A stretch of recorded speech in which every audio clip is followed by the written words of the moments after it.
অসম্পূর্ণ গল্পের ছায়া আবার ফেরত এলো। সৌন্দর্যের ভেতরে লুকিয়ে আছে মৃত্যুর ছায়া। লোভে মানুষ নিজের থেকে দূরে হয়ে যায়।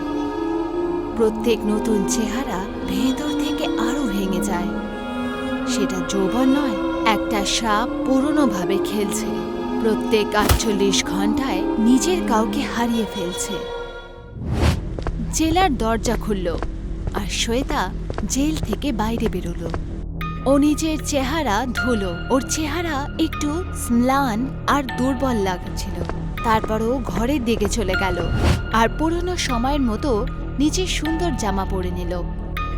যখন ও যৌবন ছিল, এখনো তৈরি হয়ে শ্বেতা জেলের বাইরে যাওয়ার জন্য পদক্ষেপ নিল। জেলের অফিসে ইন্সপেক্টর ইয়াদব টেবিলে বসেছিল আর ফোনের কথা বলছিল। এর মধ্যেই শ্বেতা খোলা দরজার সামনে এলো আর হালকা পদক্ষেপ নিল। ইয়াদব দরজার দিকে ঘুরল আর ওকে দেখল। ও ফোনে নিজের কলটা শেষ করল আর শ্বেতাকে ভেতরে ডাকল। হয়ে গেছে যাওয়ার প্রস্তুতি। এখন যখন শাস্তি শেষ হয়েই গেছে, তাহলে চেষ্টা করো যাতে তুমি আবার সেগুলো না করো যার জন্য তোমাকে এখানে আসতে হয়। আপনি ঠিক বলেছেন স্যার। এখন থেকে আর আমি এমন কিচ্ছু করব না যাতে আমাকে এখানে আসতে হয়। শ্বেতা ইন্সপেক্টরের দিকে এক অদ্ভুত হাসি দিল, যেটা দেখে ইন্সপেক্টর ইয়াদব একটু অস্বস্তি বোধ করলেন। আমার রিলিজ লেটার? ও হ্যাঁ, এই নাও। ইন্সপেক্টর ইয়াদব চিঠি বার করল, সেটাতে মোহর ছাপল, সাইন করল আর শ্বেতাকে দিয়ে দিল। যখন ও চিঠি শ্বেতাকে দিল, শ্বেতা ওর হাতে এক প্রকারের ঘা দেখতে পেল। তবে এই দাগটা কিসের? শুধু ছোটবেলা খেলার সময় পড়ে গেছিলাম আর তার জন্যই একটা অপারেশন হয়েছিল। চিন্তা করবেন না, আপনি একলা নন। ইন্সপেক্টর চোখ একটু কুঁচকাল। শ্বেতা উঠে সেখান থেকে চলে গেল। ইন্সপেক্টর চিন্তায় পড়ে গেল। রাতে ইয়াদব অন্ধকার ঘরে আয়নার সামনে দাঁড়িয়েছিল। ও নিজের ঘাটা দেখছিল। ও নিজের হাত আলাদা আলাদাভাবে ঘোরাচ্ছিল যাতে সেটা লোকাতে পারে, কিন্তু ও সেটা করতে পারল না। ও তারপর বিছানায় বসে গেল আর সেই ঘটনাটা মনে করল, যাতে ওর জীবন বদলে গেছিল। ছোটবেলায় খেলার সময় ও দোলনা থেকে পড়ে গেছিল। ওর হাতে ফ্র্যাকচার হয়ে গেছিল, যার জন্য ওর অপারেশন করা হয়েছিল। আর এই জন্যই উনি নিজের অ্যাক্টর হওয়ার স্বপ্ন ছেড়ে দিয়েছিল। তুমি খুবই ট্যালেন্টেড, আর যে কটা ছেলে এই ফিল্মের জন্য এসেছিল তার মধ্যে থেকে সবথেকে ভালো প্রোফাইল তোমারই। শুধু তোমার এই হাতের চিহ্নর জন্য আমাকে তোমাকে রিজেক্ট করতে হচ্ছে। সরি। ইয়াদব নিজের ভাগ্য আর ভাঙা স্বপ্নের কথা ভেবে বসে কাঁদছিল। কিছুক্ষণ পর ও নিজের ব্যাগ থেকে সিগারেটের প্যাকেট বার করলো আর ব্যালকনিতে গিয়ে সিগারেট খেতে লাগলো। ও সিগারেট জ্বালিয়ে রেলিংয়ের সাহায্যে ঝুঁকে গেল। তখনই ওর নজর নিচে রাস্তায় গেল, যেখানে ও এক খুব পরিচিত মহিলাকে চলতে দেখল। কিছুক্ষণ পরও বুঝতে পারল যে এটা আর কেউ নয়, বরঞ্চ শ্বেতাই। ওর হাতে একটা ব্যাগ আছে। ও ওপরের দিকে তাকিয়ে ইয়াদবের দিকে হাত নাড়ালো, যেন ও জানে যেন ও ওখানেই দাঁড়িয়ে আছে। এটা দেখে ইয়াদব ঘাবড়ে গেল। ও তাড়াতাড়ি ঘরে ঢুকে গেল, জুতো পরল আর নিচে যাওয়ার জন্য বেরিয়ে পড়ল। ইয়াদব দৌড়ে দৌড়ে সেই জায়গায় গেল যেখানে ও শ্বেতাকে দেখেছিল, কিন্তু এখন ওখানে কেউ নেই। ও ঘুরে নিজের ব্যালকনির দিকে তাকালো, তারপর রাস্তার দিকে দেখল, কিন্তু উনি কিছুই দেখতে পেলেন না। কিছুক্ষণ পর ও আবার নিজের বিল্ডিংয়ের গেটে পৌঁছালো, যেখানে ওর গার্ড দাঁড়িয়েছিল। নমস্কার সাহেব। হ্যাঁ নমস্কার নমস্কার, কেমন আছো? ও ইয়াদবের দিকে একটা কালো প্যাকেট এগিয়ে দিল। সাহেব, এটা আপনার নামে একটা কুরিয়ার এসেছিল, কিন্তু আমি তো কিছুই আনাইনি। জানি না সাহেব, এতে কিছু লেখা নেই তেমন, শুধু আপনার নাম লেখা আছে। ইয়াদব কিছুক্ষণের জন্য চিন্তায় পড়ে গেল।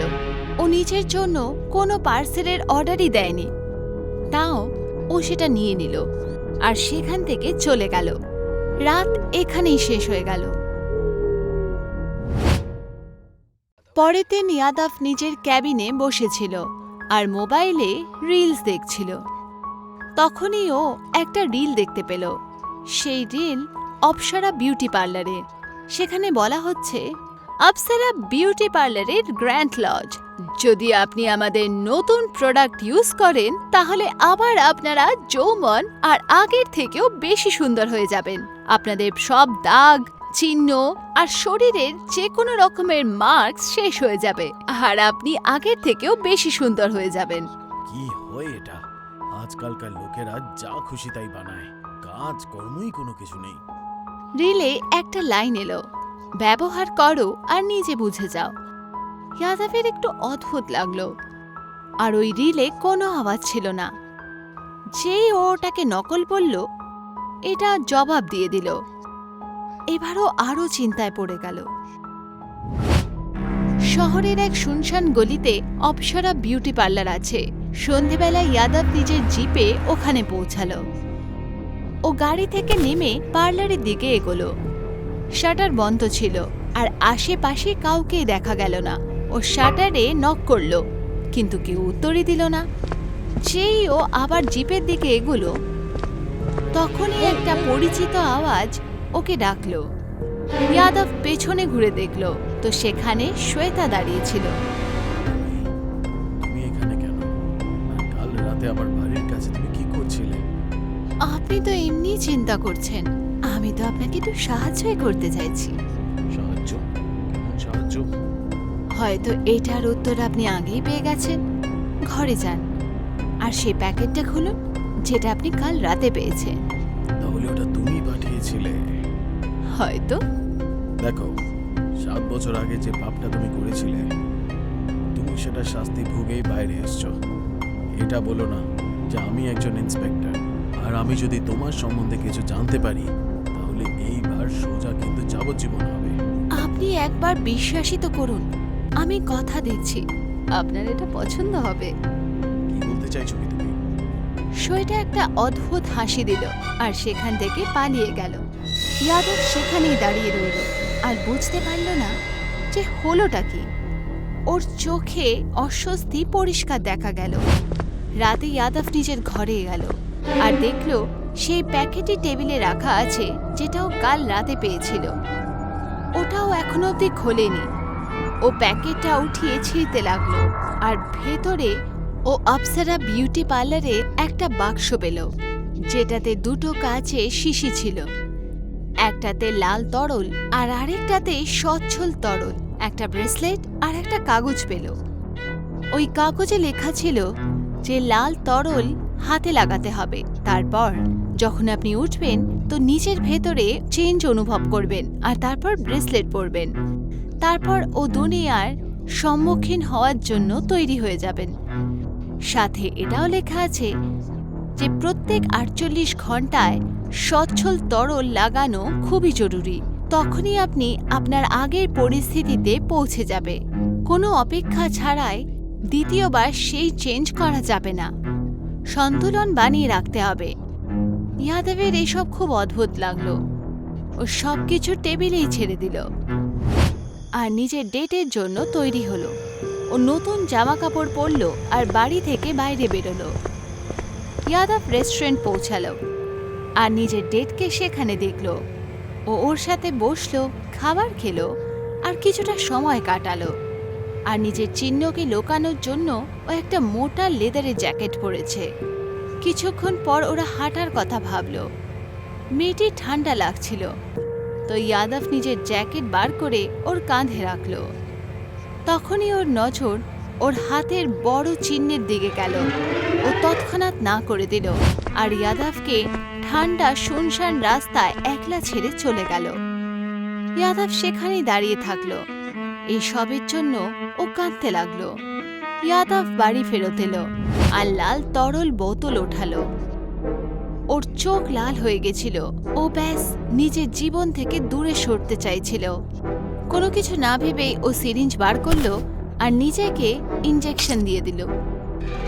যেই ও সেটা করলো, ও হঠাৎ নিচে পড়ে গেল আর ওর শরীর কাঁপতে লাগলো। ওর শ্বাস দ্রুত হয়ে গেল আর ও একটা গভীর শ্বাস নিল। আস্তে আস্তে ও সামলালো, আবারও জ্ঞানে ফেরত এলো। ওর নজর টেবিলে গেল, যেখানে খালি শিশি আর বাকি জিনিস পড়েছিল। ও তাড়াতাড়ি উঠে নিজের ঘরে গেল আর আয়নায় নিজেকে দেখতে লাগলো। ও যেটা দেখলো তাতে বিশ্বাস করতে পারল না। ও আবার জওয়ান হয়ে গেছিল। ওর সব কুঁচকে যাওয়া চামড়া গায়েব হয়ে গেছিল আর ও আগের থেকেও বেশি সুন্দর দেখাচ্ছিল। ও নিজের হাত উঠিয়ে দেখলো যে ওর চিহ্ন গায়েব হয়ে গেছিল, কিন্তু তখনই ওর কানে হালকা ফিসফিসের আওয়াজ শোনা গেল। বাঁচাও, বাঁচাও, বাঁচাও।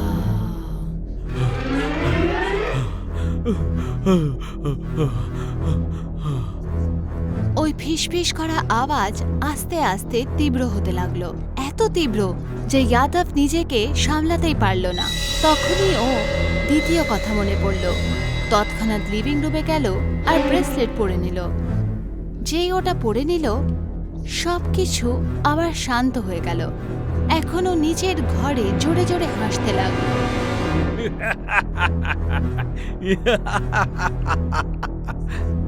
যেন ও নিজের জীবনের সবথেকে বড় জিত জিতেছে।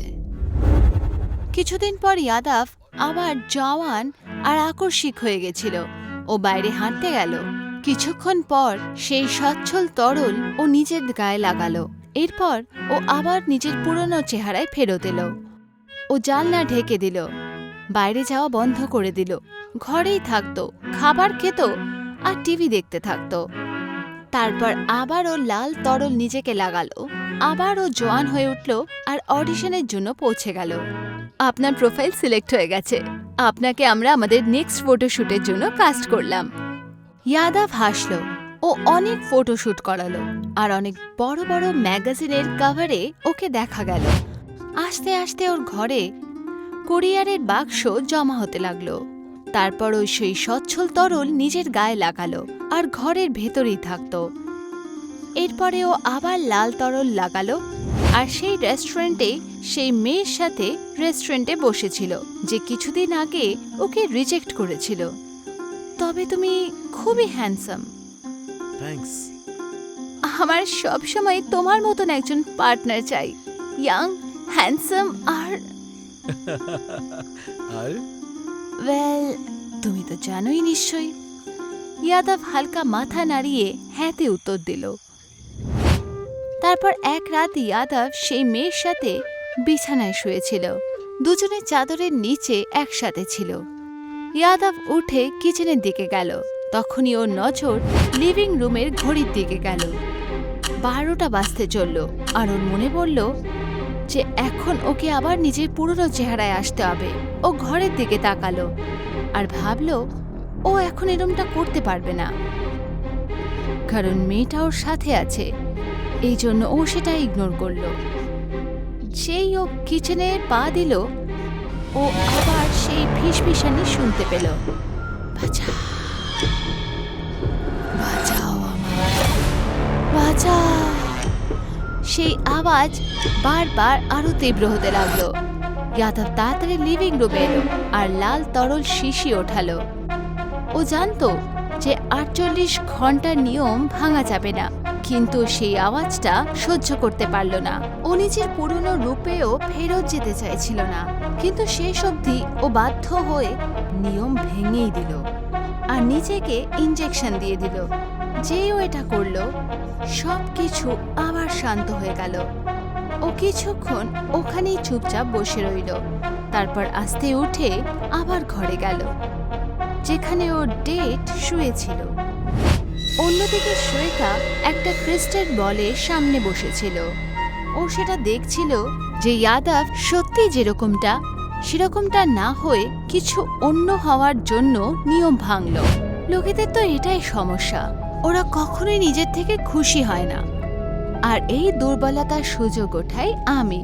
যাদব বাবু, আপনি আমার বানানো রুলকে না মেনে খুব বড় ভুল করেছেন। আর এখন এই ভুলের শাস্তি আর কেউ নয়, সেই নেবে যার এটা প্রাপ্য।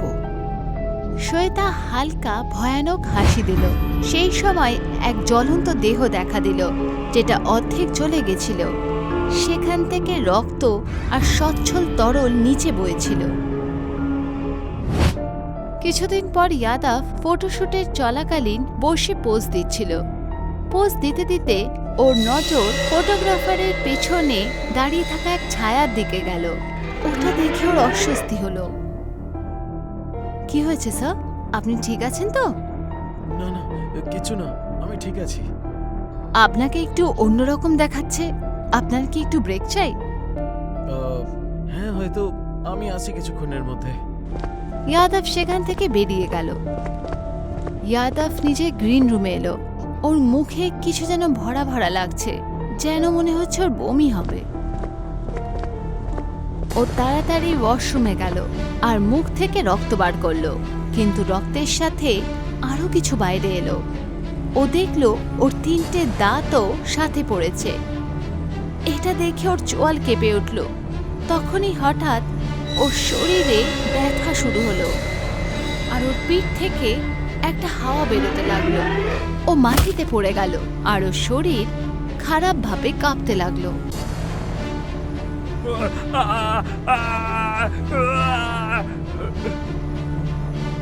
আর এর সাথেই ও জ্ঞান হারালো। যখন ওর চোখ খুলল, ওর তখন নিজেকে পার্লারে দেখতে পেল। ও এই অবস্থায় একটা চেয়ারের সাথে আটকানো ছিল আর সামনে শ্বেতা দাঁড়িয়ে ছিল। ছাড়ো আমাকে, এটা কি করে দিয়েছো তুমি? কেন এরকম হলো আমার সাথে?